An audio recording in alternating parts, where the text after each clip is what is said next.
வாங்க ஃப்ரெண்ட்ஸ், இன்றைக்கி நம்ம கிச்சனில் என்ன பார்க்க போகிறோன்னா ஒயிட் சன்னா வச்சு எப்படி குருமா பண்ண போகிறோன்னு பார்க்க போகிறோங்க. ஒயிட் சன்னா வந்து ஒரு 200 கிராம் அல்லது நம்ம தேவைக்கு ஏற்ப நீங்கள் ஊற வச்சுக்கோங்க. அதே அளவு உருளைக்கிழங்கும் இது பண்ணிக்கோங்க. ஊற வச்சது வந்து ஒரு 4 மணி நேரம் முன்னாடி ஊற வச்சுக்கணும் நம்ம ஒயிட் சன்னாவை. 2 உருளைக்கிழங்கு, ஒரு 150 கிராம் ஒயிட் சன்னா போட்டிருக்கேன் நான். இப்போ வந்து ஒரு 4 விசில் குக்கரில் போட போகிறேன்.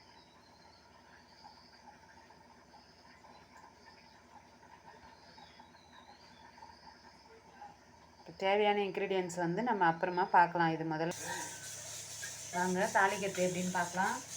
ஃபஸ்ட்டு எண்ணெய் போட்டுக்கோங்க.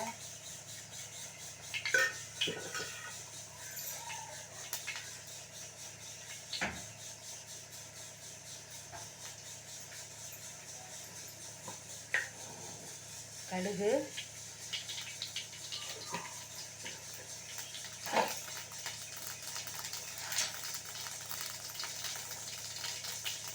பட்டை, சோம்பு,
இஞ்சி பூண்டு பேஸ்ட்டு சேர்க்குறேன்.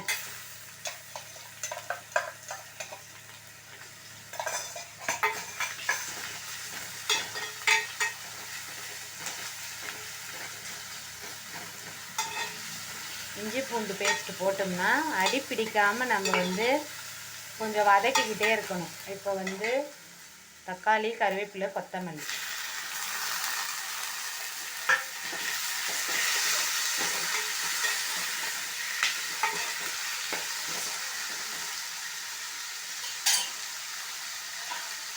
வதங்க கொஞ்சம் நல்லா மேஷ் ஆகணும்னு தட்டு போட்டு மூடுறேன் ஒரு நிமிஷம்.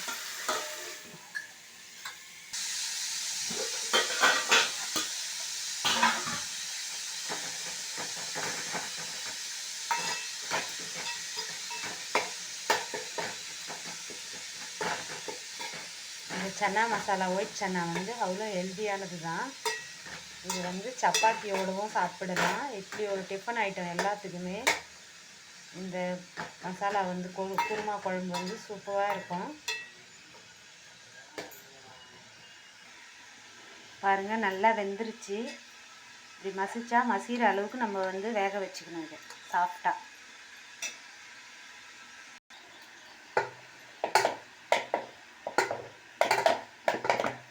இந்த மாதிரி மசிச்சிக்கணும்னா தான் டேஸ்ட் நல்லா மிங்கிளாகவும் டேஸ்ட் நல்லாயிருக்கும். அதுக்காக இந்த மாதிரி மசிக்கிறோம். நம்ம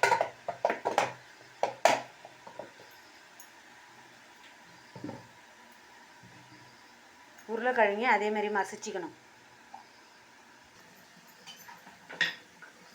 பாருங்க எவ்வளோ சூப்பராக ரெடி ஆகிடுச்சு. இதை வந்து வதக்கின தக்காளி வெங்காயத்தோடு இதை சேர்க்கணும்.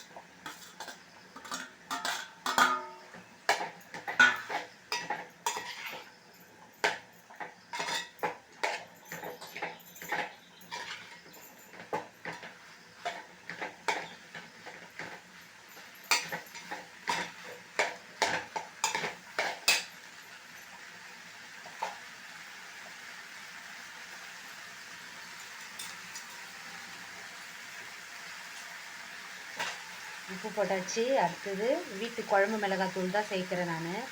எக்ஸ்ட்ரா மசாலா எதுனா ஆட் பண்ணுறேன்னு பாருங்கள். ஏன்னா பட்டை சோம்பு நம்ம போட்டுட்டோம். கொஞ்சமாக கரம் மசாலா ஆட் பண்ணுறேன்.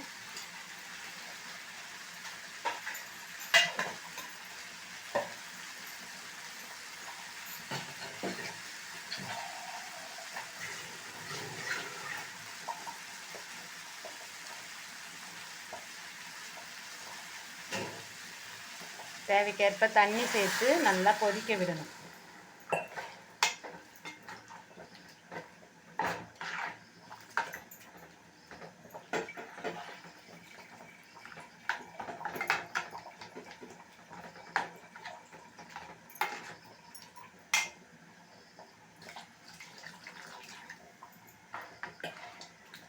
நல்லா ஒரு 10 மினிட்ஸ் நல்லா கொதிக்கணும். தட்டு போட்டு மூடிடுவோம். இதில் எல்லா மசாலானா எதுவும் சேர்க்கல. கரம் மசாலா கொஞ்சம் போட்டேன், வீட்டு மிளகாத்தூள் தான் போட்டேன். வீட்டு மிளகாத்தூள்லேயே நம்ம எல்லாம் போட்டு அரைச்சிருக்கோம். தனியா, மிளகாத்தூள் எல்லாமே. கொஞ்சம் நல்லா காரம் ஸ்பைஸியாக இருக்கணுன்றவங்க ஒரு பச்சை மிளகா வேணால் நம்ம ஆட் பண்ணிக்கலாம். நான் ஆட் பண்ணலை. அப்புறம் இறக்கும் பொழுது நம்ம தேங்காய் ஒரு 2 சில்லு வந்து அரைச்சி ஊற்றணும். நான் தேங்காய் சேர்த்தா கொஞ்சம் சீக்கிரமாக ஸ்மெல் வந்துடும். நைட்டுக்கும் தேவைன்னா வச்சுக்கலாம் மீந்துருச்சுன்னா. அதனால நான் தேங்காய் சேர்க்கலை.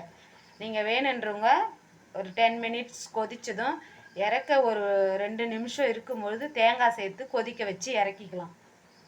இவ்வளோதான் இந்த சன்னா மசாலாவோட குருமா.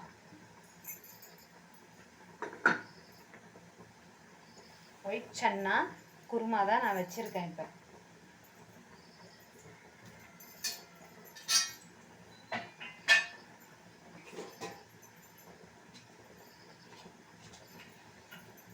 நல்லா ஒரு 10 மினிட்ஸ் கொதிக்கட்டும்.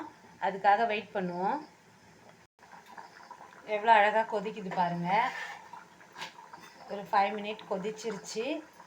இன்னும் ஒரு 5 மினிட் கொதிச்சா ரெடி ஆகிடும்.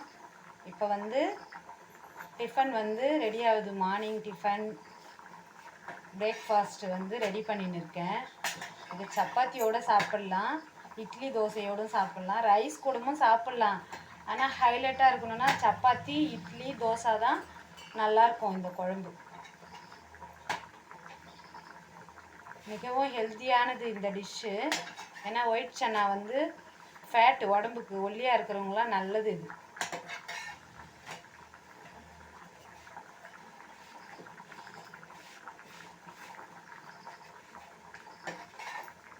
கரெக்டாக ஒரு 15 நிமிஷம் 20 நிமிஷத்தில் நம்ம ரெடி பண்ணிடலாம் இந்த ஒயிட் சன்னா குருமா. இதுக்கு வந்து தேவையான பொருள் தான் நான் முன்னாடி காமிச்சிட்டேன். சன்னா மட்டும் நீங்கள் வாங்கி ஒரு 4 மணி நேரம் ஊற வைக்கணும். இப்போ காலையில் நீங்கள் பண்ண போகிறீங்கன்னா நைட்டு ஊற வச்சிடணும். அப்படி ஈவினிங் பண்ண போகிறீங்கன்னா காலையில் ஒரு 8 மணி அந்த மாதிரி ஊற வச்சிங்கன்னா ஈவினிங் ஒரு 6 மணிக்கு போல் நம்ம டின்னருக்கும் இந்த மாதிரி செய்யலாம். காலையில் பிரேக்ஃபாஸ்ட்டுக்கும் இந்த மாதிரி செய்யலாம். இப்போது சப்பாத்தியும் குருமாவும் ரெடி ஆயிடுச்சு.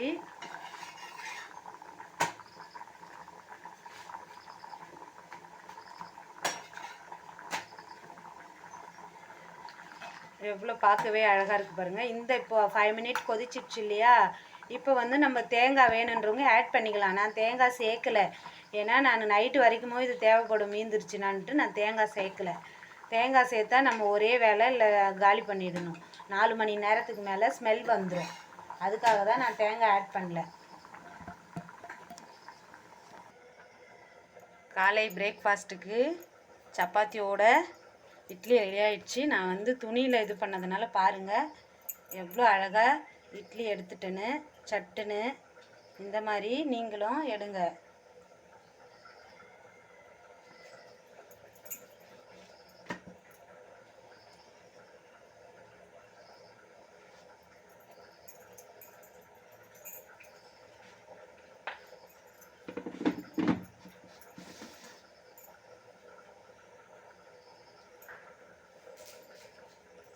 இப்போ பரிமாற தயாராக சப்பாத்தியும் இட்லியும் ரெடி ஆகிடுச்சு. இப்போ சன்னா மசாலா எடுக்க போகிறேன். வாங்க ஃப்ரெண்ட்ஸ், காலையில் பிரேக்ஃபாஸ்ட் வந்து சப்பாத்தி, இட்லி, சன்னா குருமா வச்சுருக்கிறேன். இந்த மாதிரி நீங்களும் ஹெல்த்தியான பிரேக்ஃபாஸ்ட் பண்ணி சாப்பிடுங்க. ஏன்னா நம்ம லாங் இது எடுத்துருக்குறோம். நைட்டு சாப்பிட்டதோட ரொம்ப லாங் டைம் சாப்பிடாம தூங்கிடுறோம். அதனால் கொஞ்சம் காலையில் சாப்பிட்றது ஹெல்த்தியாகவும் இருக்கணும். அதுக்காக தான் இந்த மாதிரி நம்ம நட்ஸு சேர்த்த இந்த சன்னா மசாலா குருமா சேர்த்து சாப்பிடுங்க. அதுக்காக தான் நான் உங்களுக்கு சொல்கிறேன். ஏன்னா கீழே சிந்தாமல் வரணும், கிண்ணம் ஃபுல்லாக ஊற்றுனதுனால.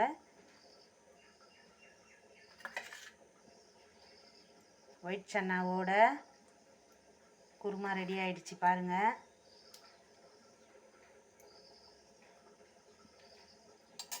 இந்த மாதிரி நீங்களும் பிரேக்ஃபாஸ்ட் பண்ணி சாப்பிடுங்க. தேங்க்யூ ஃபார் வாட்சிங் மை வீடியோ. எல்லோரும் என் சேனலுக்கு லைக் பண்ணுங்கள், ஷேர் பண்ணுங்கள், கமெண்ட் பண்ணுங்கள். Bye bye.